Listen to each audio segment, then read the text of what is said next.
mwana ya mama Nicole yaya ya Jos Ngunza yoka nef lumière nenga yembi yo olingo ya tata monana atona ngoka suka ya niye oluka te okomanga ikola balina ngaina ya mole mamonga masimo maseneki e maraka kakelini na yo enada ozaliwanga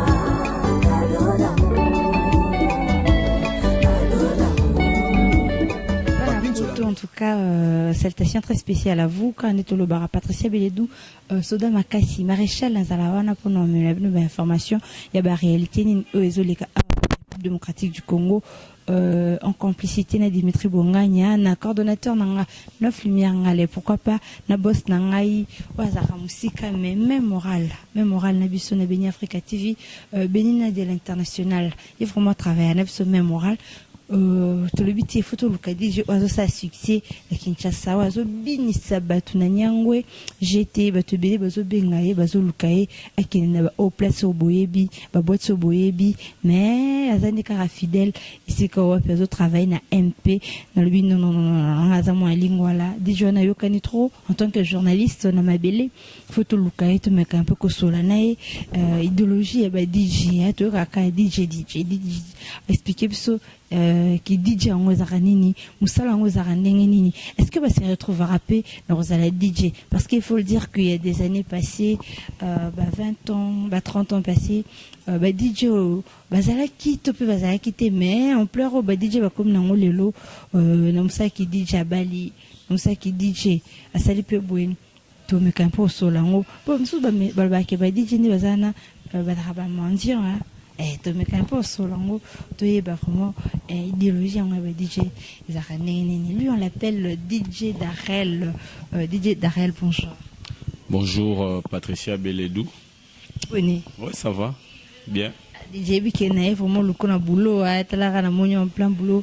au quart de biso quand même moi tant oyo tiki boulot oye pour te mettre un peu ko solo la évolution à ma solo kunesiko sala ki kenene. Ouais, évolution, il y a ma solo place ici en Salara, ils ont bien. En tout cas, je profite encore et à remercier aux 8 ans Lukinga to solo là, to solo na bana poto bana monde entier par rapport à Moussala Nabiso, ba DJ. Et ça a vraiment plaisir marqué donc et ba considération mingi auto zaranango, au surtout ngai Darel dans un moment pour na ba journaliste ba pandisa ngombo kanabiso. Donc je pouvais pas na katiko to musala na tiko to bazumsuba continuer pour que na resolu sayo na solana ba ebele abato balanda internet ebele abato balingara ba DJ donc voilà pourquoi na bino na pesa no privilège na bango et puis na respect na pesa ba journaliste. Merci beaucoup DJ Darel. Qui dit DJ dit quoi? Qu'est-ce qu'on entend derrière DJ? Bon en fait DJ en réalité ils allaient chauffeur d'ambiance, conducteur d'ambiance. Donc conducteur d'ambiance dans quel sens? Bisonde ba DJ to memaka ambiance na espace na ba night club na ba terrasse et tout ça. Donc DJ azali pona ngai wani za ngai donc ba to msusu pe ba rose na bango selon ngai DJ azali chauffeur et ambiance et conducteur et ambiance na kati ya espace. Comment a DJ ondeni ngafa ko na DJ na journaliste ba bon matin na comme DJ to ezala mo formation mo we quelque part pour ba DJ on peut beaucoup belé to beta sona bango mettre le beno Darel comment DJ ndeni. Bon en fait omoni mutu akoma pasteur so landi bien ya bato ming balinga osambela moi trop. Soit na bandu sambela moi toi à côté na profondeur au surtout kaboya à que ça la formation il y a kota université pour comment pasteur ouais DJP isa bato balinga musique bato balinga ko ka musique bato ba vivara na musique ezala donc na bo jeunesse na bango donc na kibo mwana azaki trop ko ka musique azaki DJ eza muto alinga mingi musique okoli la musique alors toujours koluka koyeba musique nini ya sika ezobima soko omoni bato bazara na badécodeur kala na mboka na biso mpo badécodeur ekomi ebele lelo awa liboso ezalaki tobanda obenga yango batente parabolite tobanda ozwa bachaîne na bapaya mais ezalaki mpenza te mais so otali bien muto alinga bato balingaki vraiment balinga pena musique bato babanda kala neti na musique kolanda ba chaîne libanda koyoka toujours koza toujours à la page na ba nouveauté ya banzembo ya ba artiste donc tant oza déjà na kati ya bolingo wana ya koluka koyeba musique ya koluka koyoka ka musique à tout moment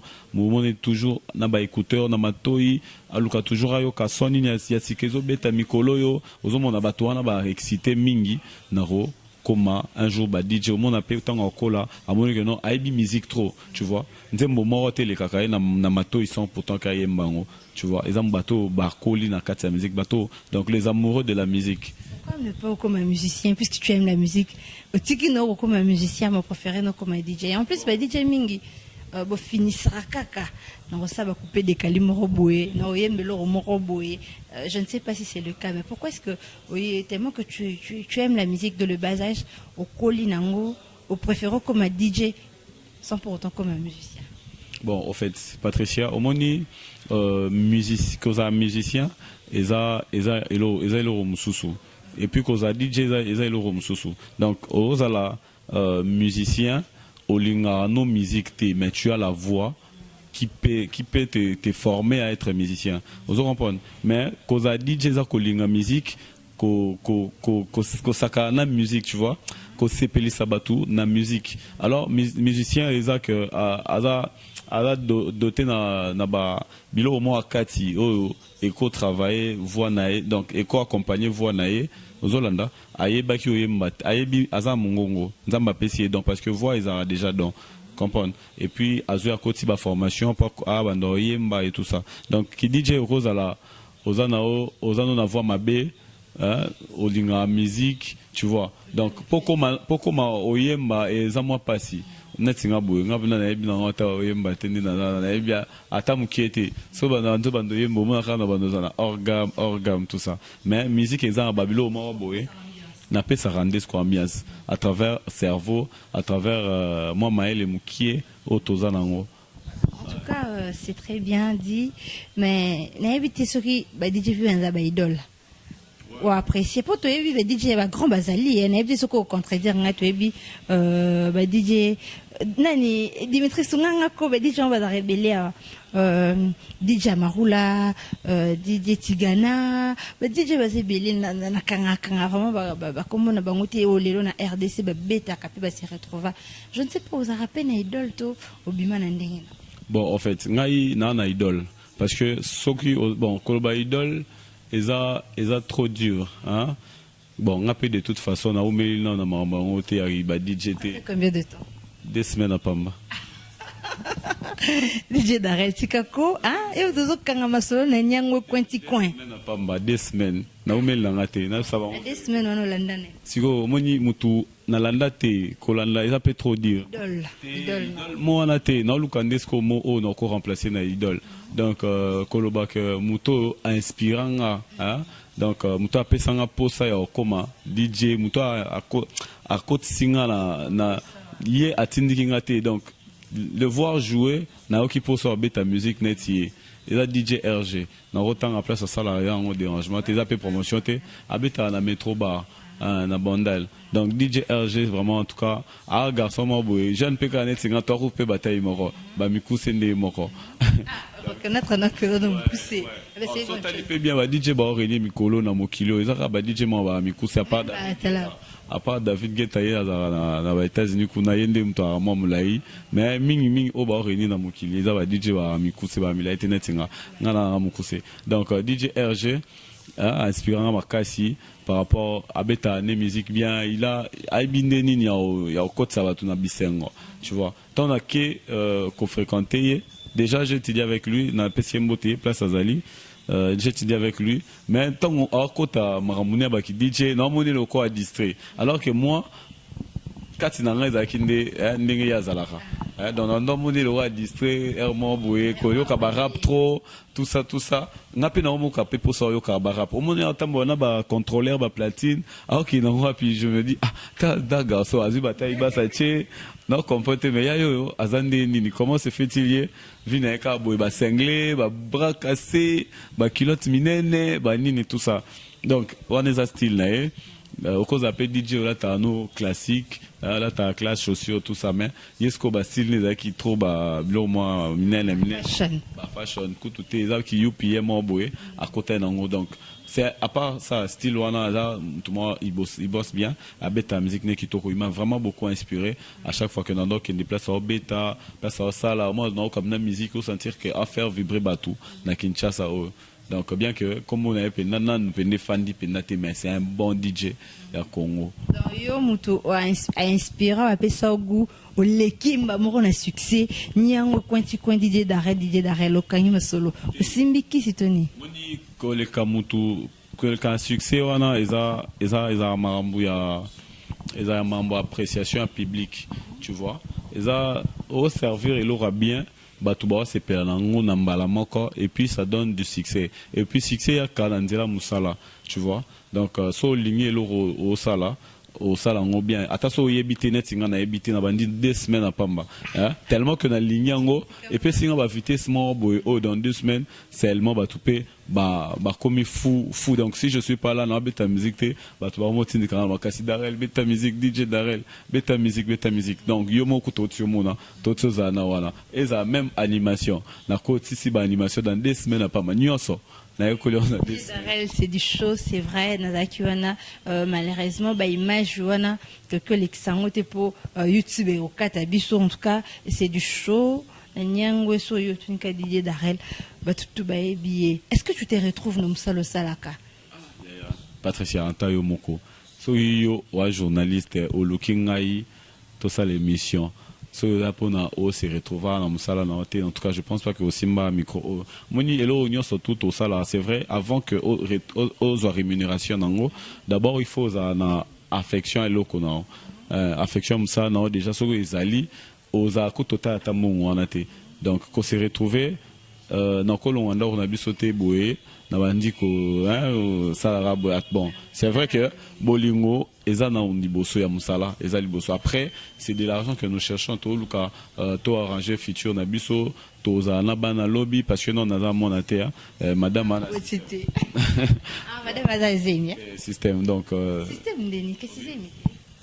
Patricia c'est bon madame ana système donc faut à venir il y a yo morona nga morona nous faut préparer à venir il y a système oazoya donc et ça là bien que non moi na aza mokili abi que papa na aza capable de sombele lipa tu vois rosa msate au sombela moi no lipate moi na tono papa obima po anini tu vois donc et ça là bien on se retrouve à mabanga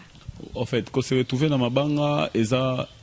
oui eza deuxième donc obengango na ba troisième position. D'abord, quand se retrouver dans biso d'abord il faut se passer en public premièrement. Deuxièmement, il faut n'est-ce pas sur yo sala, reconnaître que non muto a sala za muto quand même un poste lia, un poste mela, rosa peine ba visiter. Ayami, il faut offrir bango et à boire et tout ça. Donc d'abord il faut se passer en public d'abord et le roi il bosse voilà. Mais la Yarolia ça vient après mais ils allaient quand même mabanga pe yango ce qu'on habite mabanga est à troisième position parce que mututanga yoka au salé plaisir tu vois au pétele musique au yoka sentiment na mutema nae automatiquement ya oya okabelo nanu ataku to sotangi comme on a été yemo monaka DJ Darel en tout cas na sepeli vraiment zota $50 oyo au poche DJ Darel na sepeli vraiment na ningo bini singa en tout cas zona nous mela coca et tout ça kobaka kutote tu vois ya batum susu au kabelo mais là pour ça au boakae pani ayokika elengi tu vois qui sentiment oyo apporter au PCA pour tom ça cause azaina ba stress azana ba stress azaki na ba problème na ya bino aya na terrasse wana à se défouler allons la bakanda allons la ba souci allons la ba bloquer déranger na mtema yo kisko yo longoli yango na ba ambiance au PC tu vois moi oya kabelo pe o ezaki ya ye ya poche na ye oui d'autre part aussi mutu mususu pa ko ya DJ Darel talara biso ba congolais biso ba kinois to linga un peu place to fandi ba sentir que toza o comprendre netinga ndi nazaboye na linga sko bana poto ba sentir que DJ Darel azalia wa monde to sono boye ndisco no yo ka bien o comprendre bana poto ba comprendre que no DJ Darel na Kinshasa na Niangwe azali boso ba TV na bango ba machine na bango ba ta la biso na internet donc ba ta biso na internet ba mo na biso na ba téléphone donc ça va bien. Il y a un Monique, non, DJ Darel, on a peine à pour ça sentir que tout bas sentir na MPK, nani, on attend un combat, il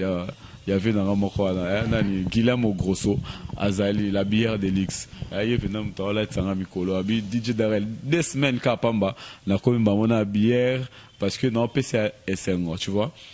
Nani Guillermo Grosso non Darel bokanga tala batu so ba sentir que ngape Guillermo Grosso naza na teka na zandu vous comprenez ça bongo donc OK les gars kabelo moi 100 francs moi 200 francs moi 10 000 francs moi 20 $. C'est retrouvé. Merci beaucoup DJ Darel en tout cas zomona que ça DJ Pozo Loba il paraît-il que ça journaliste vrai ou faux? Bon en fait que ça journaliste eza sonité eza musamo malamu ya musamo kitoko makasi oyo ezaki eza donc eza yankati na ngape pour mutokoza appena don ebele Rosa Thompson na don ya balé en même temps posant na don ya Ochuba Batonga en même temps appena don ebele tu vois nzamba ça journaliste. Oui, naza journaliste na internet je travaille na Congo Mikili na Kinshasa na travaillé na Couleur Télévision na travaillé na CCTV Ralik Horizon 33 na poto ba yebi ba chaîne na Congo ba oye ba maramna loba donc voilà dit nous sala wana pona okomana DJ parce que na ki DJ ozo se retrouver non na ki journaliste et pendant se retrouver Patricia na sali ba interview na ba grand ebele donc ba konzambo kana biso pe na sali na bango ba interview ebele donc on a bandé quand même qu'on s'est retrouvé moi bah coupage et bandé au monde tu vois donc on a encore négligé musala na oté na musala na ngate parce que ça rati les locats nanga bon ils a juste que tous attend mingité ya okende côté départager à moi que luka ba ni ba micro baladeur ils a moi pas si tu vois que ça il faut lukandeni na butu il faut s'appeler sabatu il faut là tu vois tout ça ils a vraiment pas si bato ba yebi mamna loba bon comprendre que a raison nzela mi balé so jamais 2 lièvres à la fois so ko quitter au tiki moko au lundi non moko en tout cas je rappelle que les DJ Darel ya MP kangi lingwala tu as évité ce que simbi qui ce qui problème lingwala c'est MP fils bato bayebi commune lingwala donc moni na Kinshasa ezala chaque cité chaque commune et na ba référent na ba point chaud na bango vous comprenez na beau marché za Barumbu ozolanda beau marché za Barumbu alors Niangwe ezalingwala donc ce qui na ba kalamu kuna c'est matonge bilo mwandengwala vous comprenez donc siko na militu lingwala ezanyangwe cité d'ambiance kangi vraiment lingwala cité d'ambiance on a sikoyo eza sikonde MP fils et bimi na opé ka te ka 2 semaines pas mais est-ce que il dit 2 semaines dit 2 ans voilà DJ Darel je ne sais pas ça se passe comment bah artiste musicien bayaka solo une DJ il faut bêta moi trop et ça là moi genre ça moi grand garçon ou bien bosana ba sélection et bien ba ningi et bien moko par rapport à ba succès par rapport à ba actualité bien DJ Mo bien couper des calmes avec ma artiste en voyé baninité mais tellement qu'il y a que MP fils et bêta kana n'a pas DJ Darel a bêta bêta à solo lioto comment ça se passe dans la sélection et bien bon ba sélection net na nengo lobi wana na ba artiste musicien Congo il y a ezandeni et ça mandeni tu vois et abanze momsusu oyo public est obligé yo o lukayango ozo comprendre public n'est obligé lukango poso yo ki mutoye atunio nzembo par exemple nyataka c'est à Koffi Olomide aya tungisa le laye nyataka sa Koffi Olomide tilanga ngo yosko ozi à Koffi Olomide ayela nyataka ozo comprendre public soit comme tungisa nyataka sa Koffi Olomide lobia elio nyataka sa Koffi Olomide lobia elio kuna au comment tu vois au commis déranger à qui midon au commis déranger ce ko ya okende ko luka nyataka place nini ezalaka soki eza wapi na habité okyo lukango oziango ko na machine pour lobby suswana kuna tanga oya atungisa mate o satanga ailleurs tunyo sunya takaso betia omba moko ozolanda o sepelisie eza banze mo mususu oyo il faut artiste ayande nango parce que batuba senga ngote o komba yosko ne faut forcer batuba bando yo kango o komba tango pesa ngosko batuba romo yo kayo kango trop après ba komisko koya ko senga ngo o komba donc c'est quoi avant que biso to offrir batu bango ba artiste aye par exemple que non Mignon Abraham le loi na nzembo na ye amour na bossa un titre nzembo amour bon et oya amour na nzembo na non DJ Darel nzembo bimisika tout ça il faut tout ça lango promotion faut betango atalaka pa bino abatuba ke belé na lingwa mwemba ezala te ba espace aboye MP betelanga nzembo yo tout ça talaka na boka yo so na boka yo na nzembo isala pe sous promotion na yo artiste te non na boka te na boka yo na nzembo wana et ça la yo promotion na artiste en même temps ça sous promotion nzembo et ça la bien donc moni na trouver non intérêt na kati ya no libanga comprendre que non artiste oyoka parce que ça va sentir ezaku ngamote ata yo pe Patricia ata cameraman na biso aza simana pe comprendre mamna loba parce que mututu ana posa ya azala tu vois ngana tinga yo lukanga boyeza parce que comment comprendre que non DJ Darel na ligne wala bato ba mo tungiso lukela biso DJ Darel soit moni zabongo il faut luka ozala pour que mambo bien ya moi tant ozwi nzembo obeti Mignon Abraham Solicio voilà na beti nzembo Mignon Abraham lokwa boka nga nzembo ne au sangate on est les cas entre donner remise et reprise na zuli banga na salle les promotions et puis nga on betongo chaque jour tant midi pourquoi pour libanga comment on est en kati bon c'est comme on est en katité et comme que non DJ Darel on dit nde na zaboé na $50 moko na nzembo bimi beti abiso nzembo na yoka moi trop talaka artiste na bino boy na boy tout ça à solo langa après c'est attends moi $100 attends moi $50 attends $200 ça dépend possibilité na obligé ils a facturé un prix fixé mon boy et là c'est pas les solo non DJ Darel moi 50 ça betanzembo yo ça la bien tout ça yé mon paye à mon ani na espace présence na to signaler présence na ça la bien na micro et puis nzembo beti faire mes états battre yo kangonde et juste sous moi en plein moi vitesse. Voilà, on l'appelle avec DJ Moussous. Pour DJ Belé, ou bien on apprécie que non, DJ tel, à Salamsan, et bien parmi DJ Yo, écoute déjà Bazareki avant yo. Bon, moni quoi, écoute DJ avant c'est bien. Bah sali moi na bango na temps na bango ba bien sipe ba tout na façon na bango en tout cas il faut encourager mais il y a ko solo la obini na ko solo na bango to ne ko solo non beaucoup t'en a peut-être change des idées ils allaient bon quand on travaille ensemble nzembo ebimi moni au fosta la boué entre vous les DJ bon moni place na na sala. Il y a différentes places bango ba osala. On une place na biso ya beaucoup plus na moya. Biso ce que to zo ba te belé ba responsable ba uta ba musala, a bien mais la moi vers tout ça na moyi wana to attaquer moyi ti ba x tokangi siko x tana tanga na aussi ça nde apo ngezo yaka il faut na ki olala so na bina bima suna ke na ba boîte ça ba ningo ba banda butu na bomanzo to na avant moni ermo boye na sisi musana ki olala kokende na nini koluka ba ninga msusu c'est vrai toi ba tout aux pour ça ka ba ninga msusu on comprend pour to évoluer mais je le fais pas ça par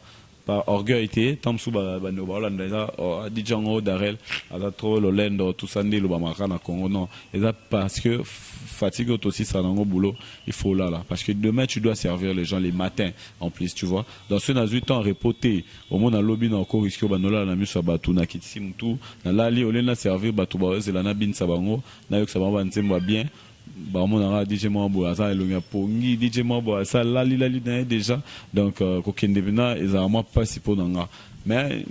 ba terrasse ba boîte aux alentours na biso otozana bango na nyango souvent na beta ba tour na mona ba DJ Msusu ba DJ Trésor ba DJ Patrick ba DJ Bibolas donc on a fréquenté pe ba DJ Msusu ya nyango na biso malgré donc vite nanga pour bango pe msuba DJ msusu bayaka na espace na biso tamsa uta musala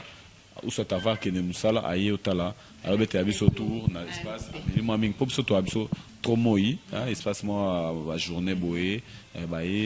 ba leka na bango a passer na ko profiter pour ça moi ça nanga DJ Phantom ya ngwa suma club na pese mbote il est souvent tous na ya na espace mais boîte de nuit donc vraiment été. Voilà. En tout cas, DJ Darel, merci beaucoup pour Nathan. Le baiser est belé parce que Bino va DJ Bozo contribuer na kobe sa musique à Congo. Pourquoi? Parce que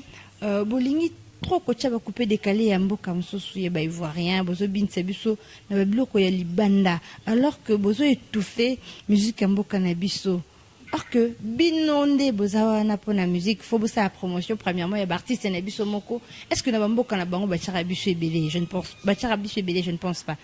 mais bino awa trop coupé décalé ya ba misusu pour ninte ko sa mi promotion ya artiste na biso plutôt que ba artiste na bango o pe ba ko sola na binoté moi muke. Bon, omoni Patricia question no ya vena ki to mingi na ina bando biso lo moko omoni biso ba congolais to vivara na ba phénomène mo boy o so la nelango ya kana kata ma musique te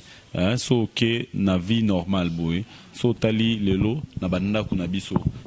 ya pasi pomo na ndaku au moins na chaîne ya Congo ezo la kisa sous lelo et comme moi rare parce que tomi toza na muté maman boy ya ko envier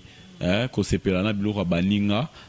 que ya biso moko Olanda so tali lelo na banda ku nyonso comme na kaba canal ya libanda ba décodeur à libanda voilà donc ba décodeur à libanda des sala que na banda ku na biso vivre so point nini total ba chaîne na Kinshasa te na mona te ba tu ba réclamer te o point ni bino biso ba tu nanda ku bazaka na ba décodeur ka ba yoka batala te va biso te awa o mona balingo ta ba te va libanda mais ya c'est comme na mama musique ba on moka ba congolais ba on condamné biso ba bosani ke o tananda kuna te va ya kine la xate ayoka musique wana na nda kuna décodeur na bana na ba Holanda ngo ba desani me bana batala su ba blo na biso a Congo te ba on tala ka ba théâtre libanda Holanda ba desani ba libanda bilo nyonso libanda alors biso mo tant to beta pe musique au fan d'aboué au beti rumba Congo ya Kofi ya Jibe ya Wera ya ba Fabrice wana journée mobimba bato baromo ya biso musique je suis calé bilo ni la biso musique ya libanda la biso bani toza po sorbina musique ya ba Nigeria toza po sorbina alors biso ne toza po so sala plaisir na bato ba ya po consommer ozomona toza penda na choité c'est vrai biso ne to dirigeant ambiance alors il faut tout ça satisfaction ya bato ba yo komila et pas biso wana Holanda tant sko ya ye o chilanga nani nzembo ya Nigérien chilanga nzembo ya ba Camerounais telanga nzembo ba Ivoirien siko ngana osandeli ngana osipesa ka yeti mais ka yemo pe ka mtolo bana ngana chele nzembo wana ka yemo to critiquer yo keno ba beta ka musique ya ba étranger alors que ya biso beta témoigner ba homo ka ne ba compliquer vie ya ba DJ alors que biso to na posa ya faire consommer bango musique na biso o mona Beaucoup à toi, DJ Darel. On est à Likambuya Mboka, je crois, ce qui Mboka paye quelque part, Botelé Mili, moi, Maramoussou,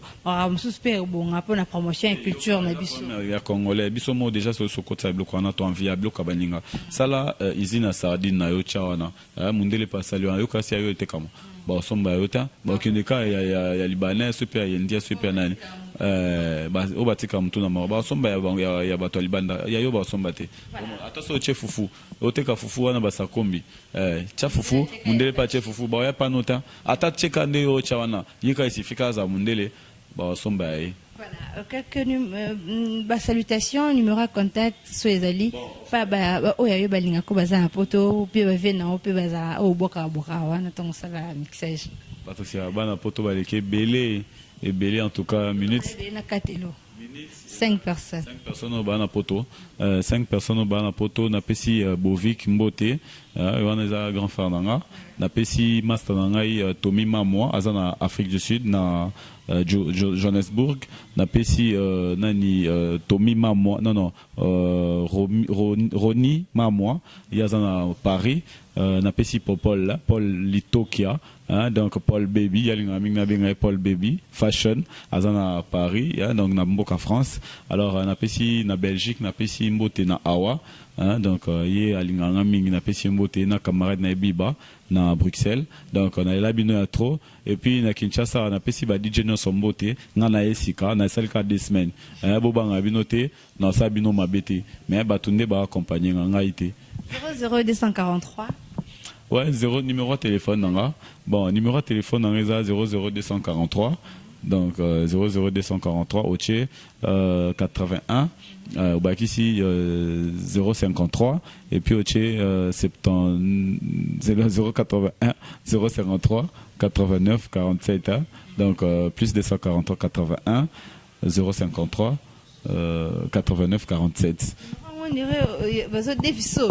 Voilà. Bah numéro là ils ont numéro mamboé tu vois ils ont pour na bato kati ils ont numéro mamboé